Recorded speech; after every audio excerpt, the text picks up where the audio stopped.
let's try to talk about the future of the smart contract audit business. Well, where do I point? Anywhere? Okay. By the way, I'm working at Nethermind Security. This is the security arm of Nethermind, just so we know. And who am I? Well, I have a PhD in computer science. I am the head of Nethermind Security, master's in finance, MBA, master's in computer science. I did peer-to-peer systems. Bachelor in computer science. I was a professor for 12 years in university, so I have more than 120 articles and lots of citations in Google Scholar. I was in university, and now I'm here in the awesome world of Web3. What do? We do smart contract audits from verification of smart contracts, real-time monitoring with Forta. We have some clients, just so we know that we do some useful work, and let's go to the presentation. So let's start with what are audits.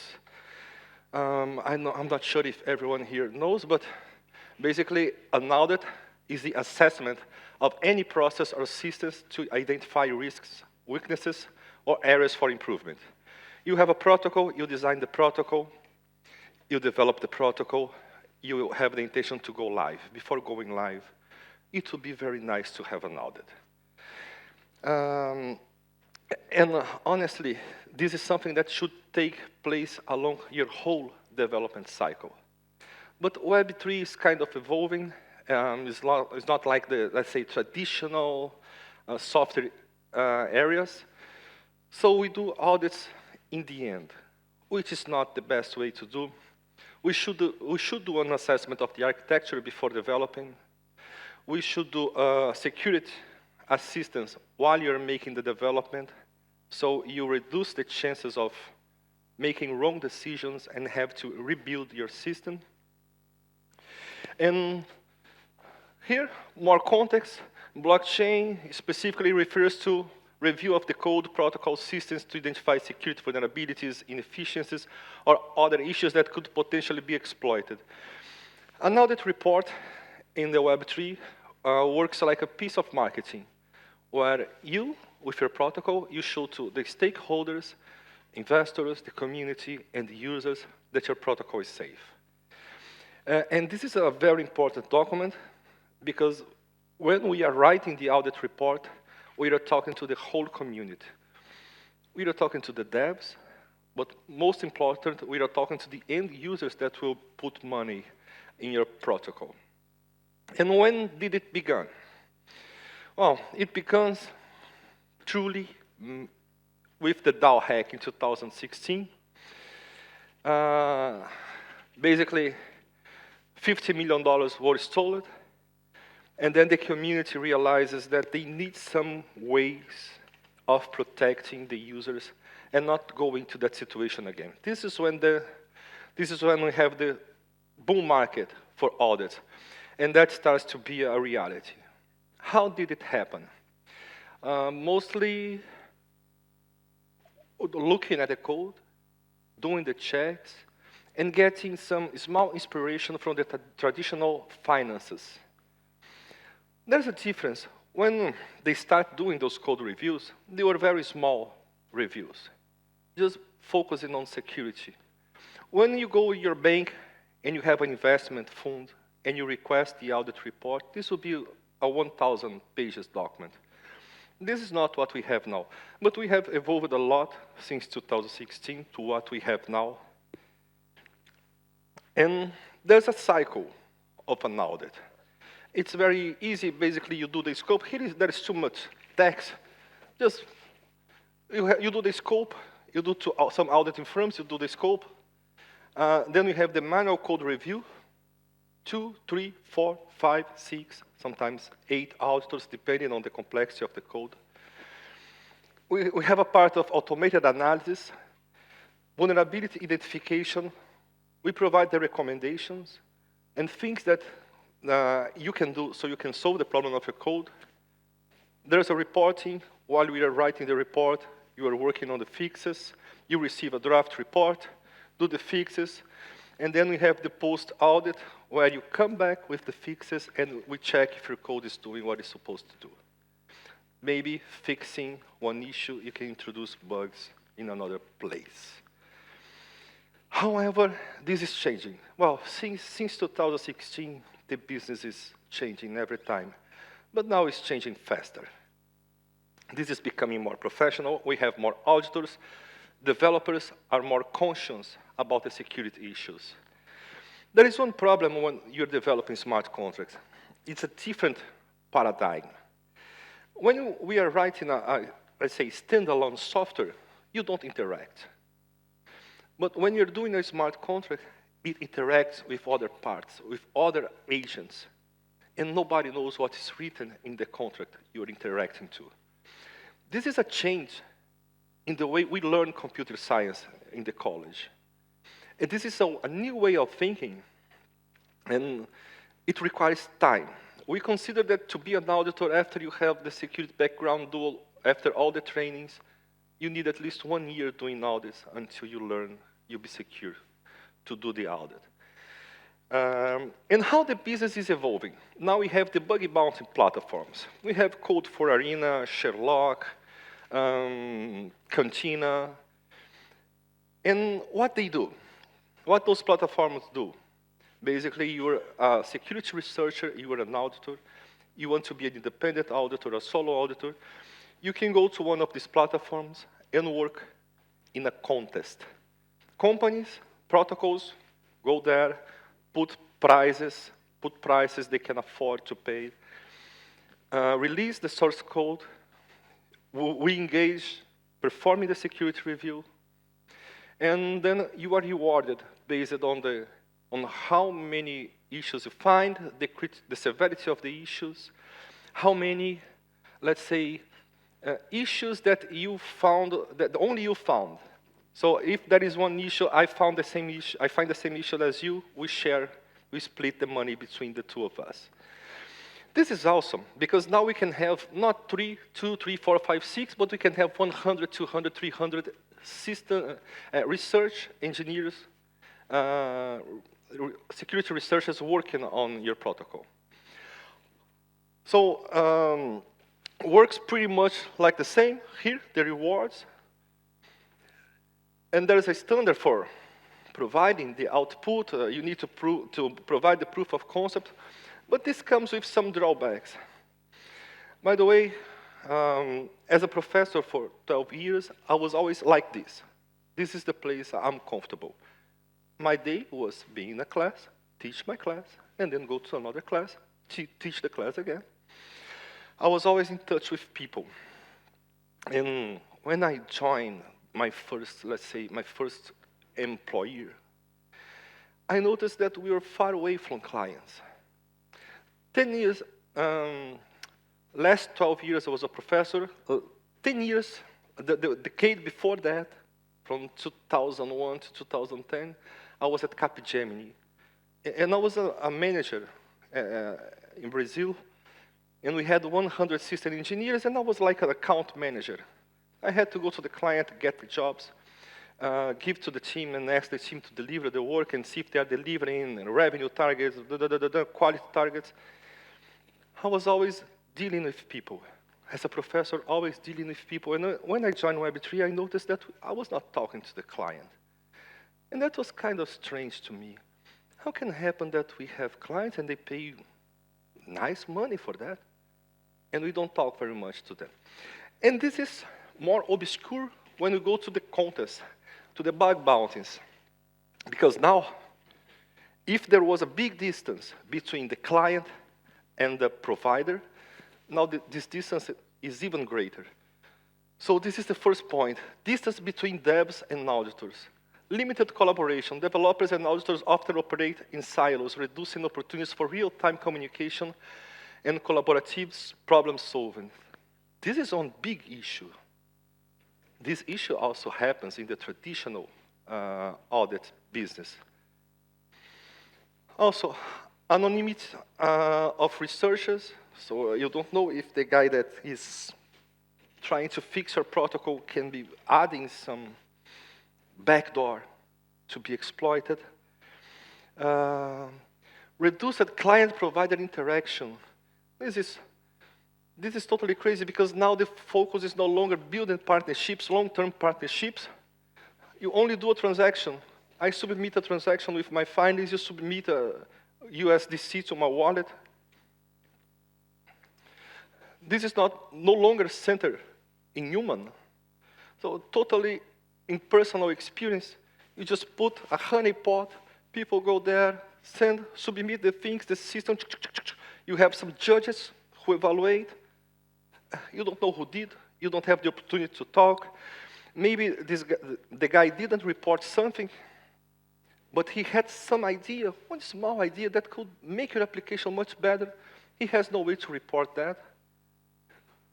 But it's an evolution, because now we become, this is open to everyone to contribute. But it's hard to keep quality in a fully decentralized business like this. So, depends on how lucky you are, your audit can be good, not that good. Your first audit can be awesome. Who knows about the second? And now, another thing that's changing. Now developers know Web3 security. Everybody's learning security. So the auditor role is shifting from a code reviewer to be a guy inside the business of the client, being capable to evaluate the business, the protocol of the client. And this is where most of the critical bugs are found, when we match what the client advertises he will do with the code that we see in GitHub. And there's a gap. And that gap, it may look, let's say, not so serious, but imagine you are advertising, you have something, hey, join my project, I'll do A, B, and C. And then when we look at the code, you're doing B, C, and D. You're not doing A. This is not very nice. And learning how your system works will require you time to talk to the client. But auditors don't talk to clients. So this is a problem. This is not very nice. This shift from code reviewers, I'm just a nerd guy who looks at the code, to a partnership in the development cycle is a new era. The companies are trying to adjust, to adapt, but it is not easy. It's a new mindset where you stop working in a dark room and you start to be conscious about the business and the ecosystem and the environment and how people will perceive and how you will help the client to go beyond, instead of writing I++, writing ++I for gas optimization. So now, let's say the perfect auditors are also business analysts, ensuring for end users and investors and community and the ecosystem that the protocol does what it's supposed to do. We are making this movement, but inside this movement now we have a new movement.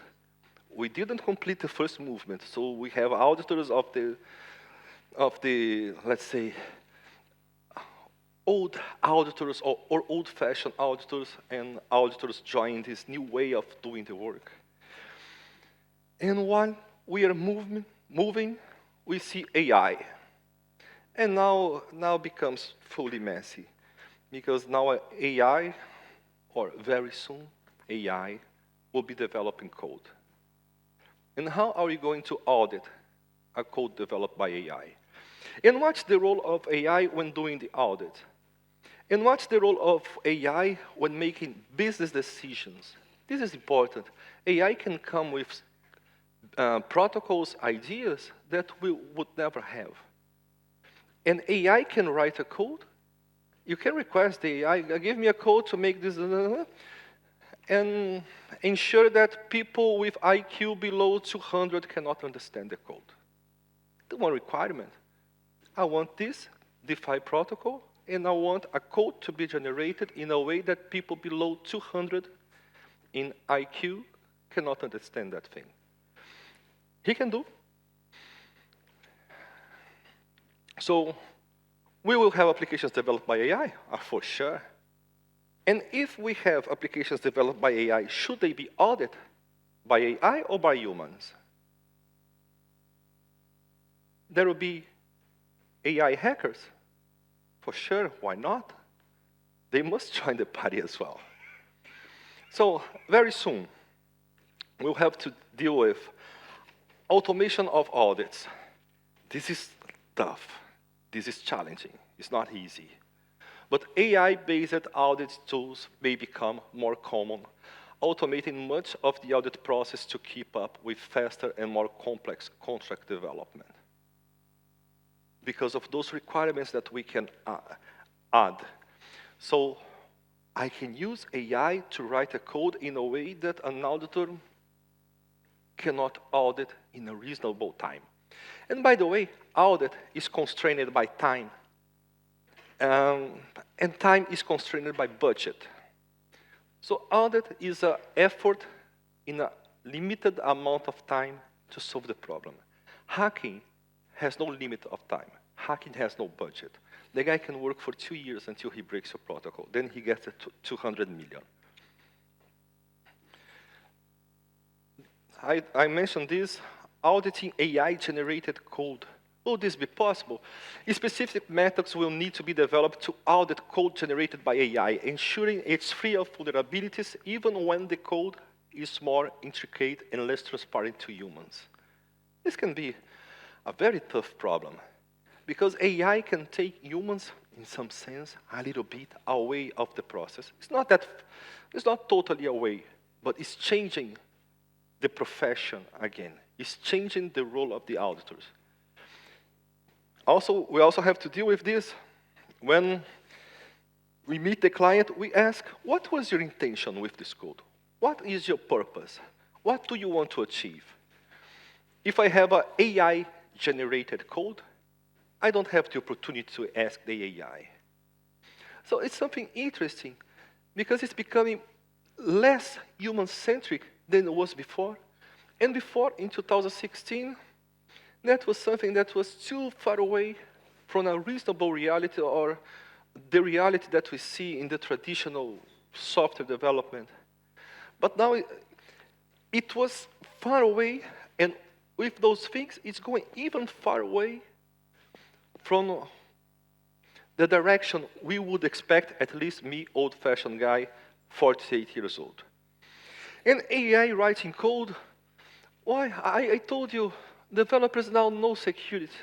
They know security because we know the hacks that humans can make. But what about vulnerabilities that can be introduced by AI? It will bring new kinds of vulnerabilities. And again, auditors will have to learn one more time.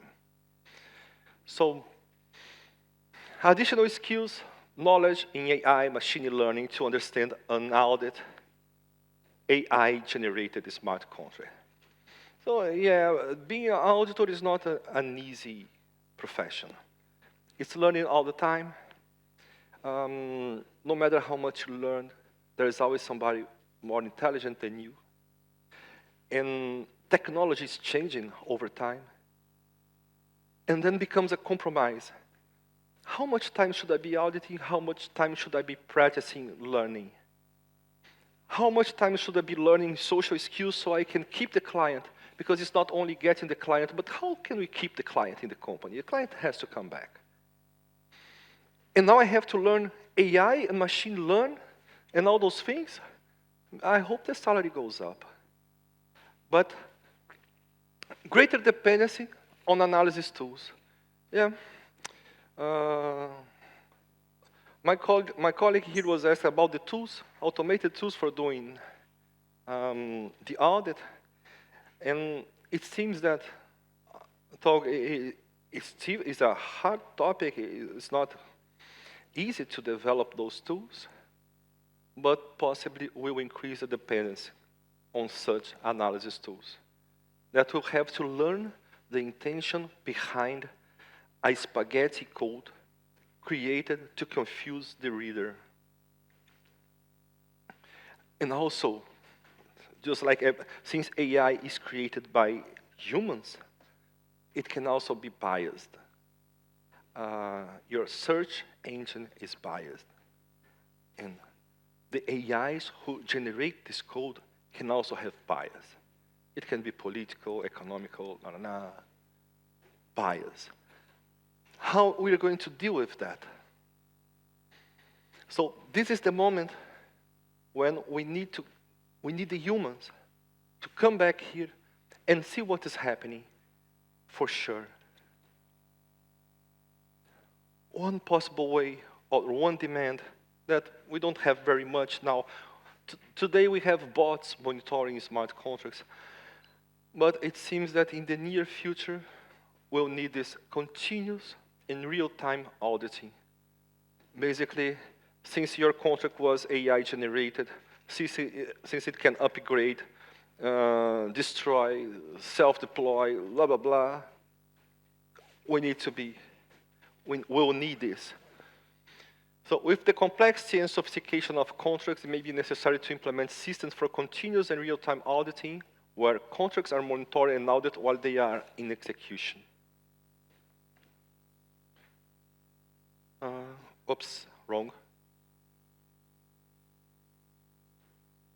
And, well, smart contract audit business is under a significant transformation. When we consider AI into development and auditing process, we have a new role that we'll call auditors. Auditors 10 years from now are not the auditors that we have now, just like the auditors that we have now cannot be the auditors we used to have in 2016. It can be the same person, but the person evolved. He has a different mindset. New skills to collaborate with AI-driven tools while maintaining the critical human oversight. And just like every change, this brings unprecedented opportunities. If you can prepare, if you know how to do, if you understand what's going on, if you know where the marketing is going to, you have big opportunities and challenges. And I think that the players can change very fast in what we see today in the market. Nethermind is small marketing. We have to sell, learn by building. And this is me. If you want to talk a little bit more, Cristiano at nethermind.io. Thank you very much.